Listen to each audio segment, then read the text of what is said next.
Hi, it's Mark the Guitar Guy here, and welcome back. This is lesson number 2 of the Fingerstyle series, and I had a lot of questions asking about how to play fingerstyle. So I've already covered in lesson 1 some basics on where we should put our thumb and our fingers. Kept it pretty simple because quite a lot in this information that is kind of counterintuitive when we first play guitar, mostly the fact that our thumb is going to be in the way of our fingers. But what we're going to do today is we're going to start actually making some noises with this right hand. Finally, you're going, finally Mark, you're getting on with it, let's do it. So let's start now with some basic chords. We're going to do an A minor chord. Now with the A minor chord, if you're wondering about these chords, by the way, just go and check out JAMORAMA. JAMORAMA has all of my new guitar teaching videos and courses online, so you're welcome to go and check those out. There's some free stuff there you should go and check out as well. We're working with those guys and it's all professionally done, and you can get a really good grounding in a lot of the stuff we're going to be covering. But right now, getting on with that chord, A minor. So what we're going to do for an A minor, the bass note is the 5th string. Okay, so our thumb is going to be playing the 5th string in this case. So what I want you to do is make sure your thumb is very far forward, like we talked about in the very first lesson, and your fingers are behind. So you want your fingers to be bent. You don't want your fingers to be straight, by the way. If your fingers are straight, what happens to your wrist? Your wrist is way off the guitar. We want the wrist to be nice and close to the guitar. There's some cool things that we can do with that later on that we'll explain in a more advanced lesson, but there's a reason we want our wrist to be nice and low.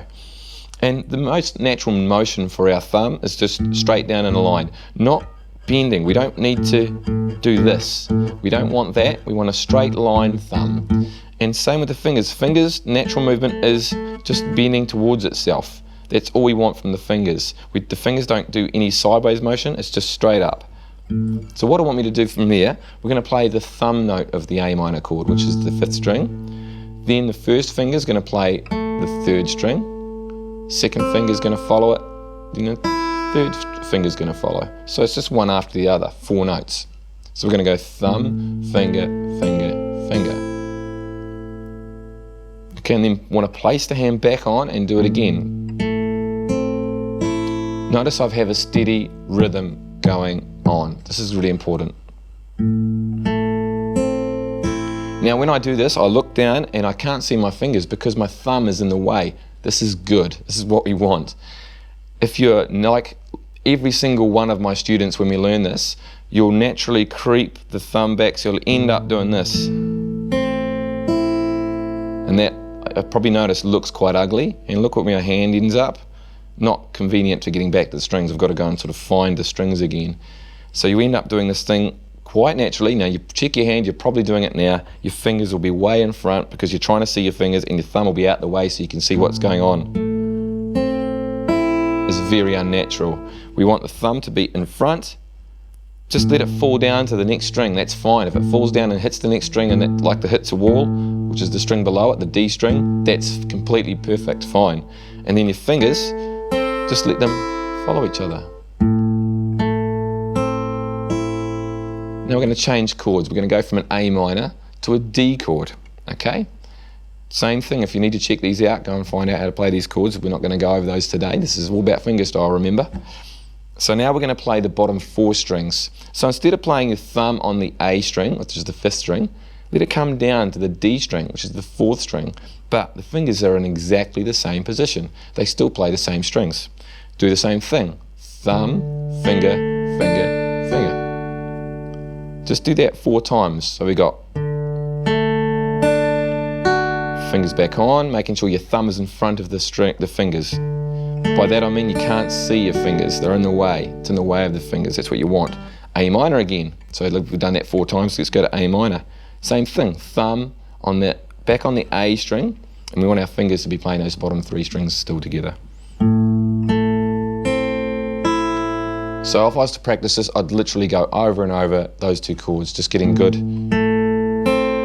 at playing and getting your fingers back in the same position, and then just going back through that one after the other. And then get your fingers back in position. You probably find you'll do this. I'll show you an example of how you'll probably end up doing it to start with. Your hand will be off the guitar completely, and you'll have to find your thumb, put your finger on, finger, finger, and then you'll have to do this twisting motion to get your thumb in front. Please do that so that your thumb is naturally, it starts to get used to being in front of the fingers like this. And you put your fingers back on and you go, oh, I'm back to that position again where my first finger is the one I can see really easily. You don't want that. You want that to be behind so that naturally that happens. Okay? The reason I'm getting you to change chords, main reason is because your fingers are going to be holding that chord for a long time while you're doing something, and you'll get quite sore fingers, and you'll get quite soft fingers after playing a long time. So by changing chords, it just stops that from happening by changing to a D chord or an F chord or whatever chord it is you want to change to. Nice and simple. So we're just going from an A minor to a D. And if you get confident, just start doing that. One to the other.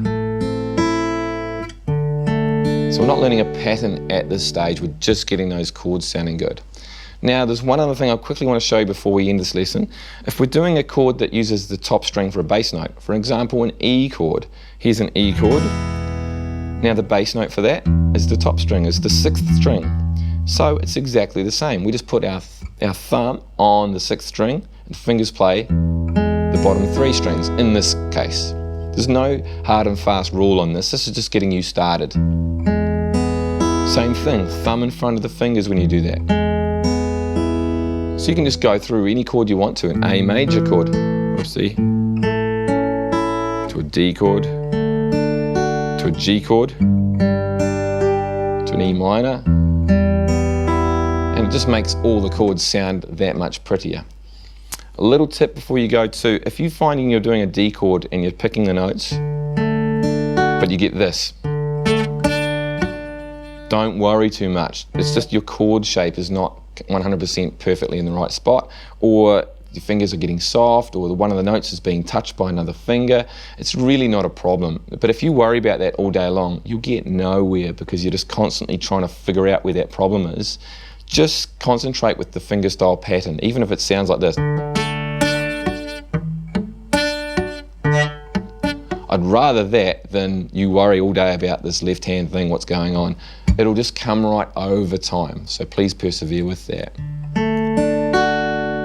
Okay, so there's the second lesson done, just a little bit more basic, a little bit more advanced, from the first lesson.